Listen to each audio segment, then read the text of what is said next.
Hi, I'm Robin Bensley. Welcome to Chow Time. I'm going to show you the most amazing recipe to use up some of that excess mint in your garden. Well, except for maybe mojitos.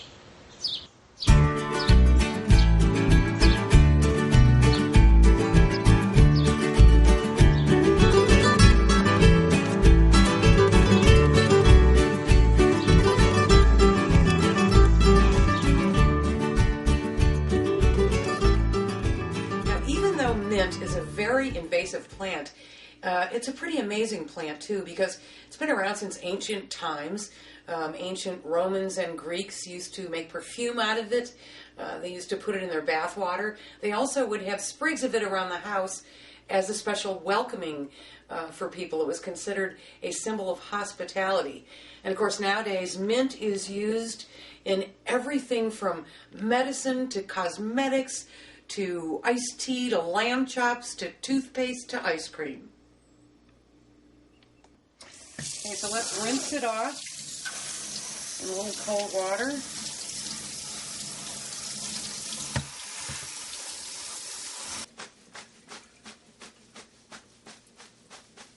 And I like to pick the most tender leaves, not the ones that have been growing for a really long time, so the smaller ones.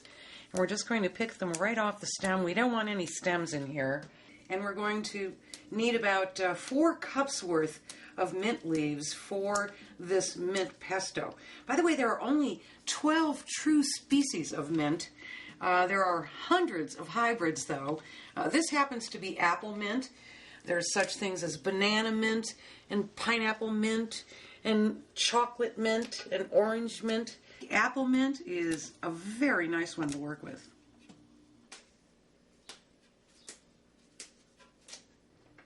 The great thing about mint pesto is it's only 4 ingredients. So I've got my 4 cups of leaves in here. So I'm just going to grind them until they're very fine.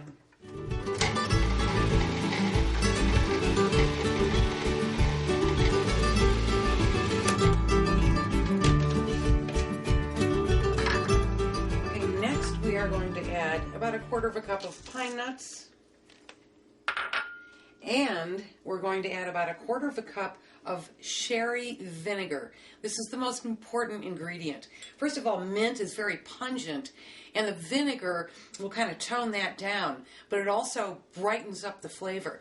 And the reason I choose sherry vinegar is because we're going to have this with shrimp, and sherry and seafood go beautifully together. So we'll add about 1/4 cup. And mix that up.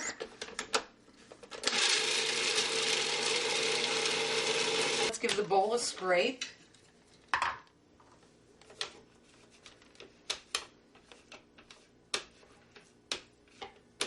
And finish processing it till it's almost a paste-like consistency.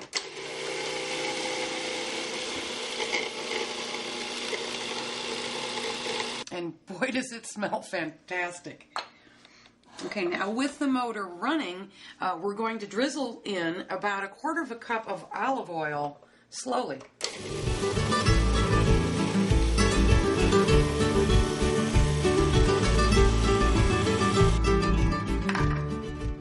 And that is all there is to it, to mint pesto.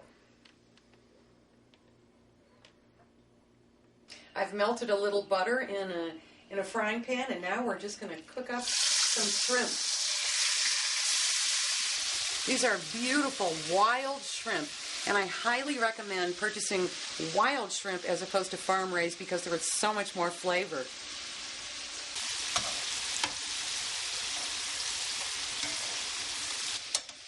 And don't overcook your shrimp. All it needs to be is pink on both sides. If you overcook shrimp, it becomes rubbery. And also never cook shrimp that's already been cooked, because then it'll be terrible. Always use raw shrimp.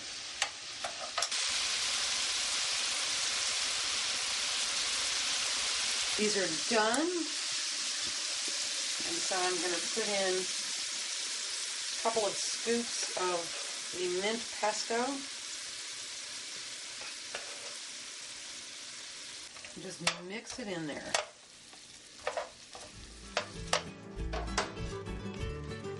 just ready to serve.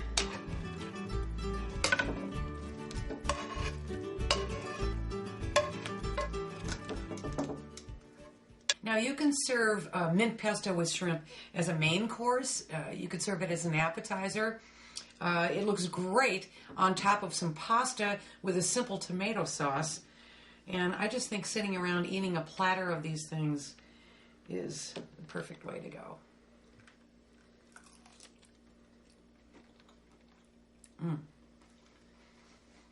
Fabulous way to use that mint. Okay, I'll have a mojito.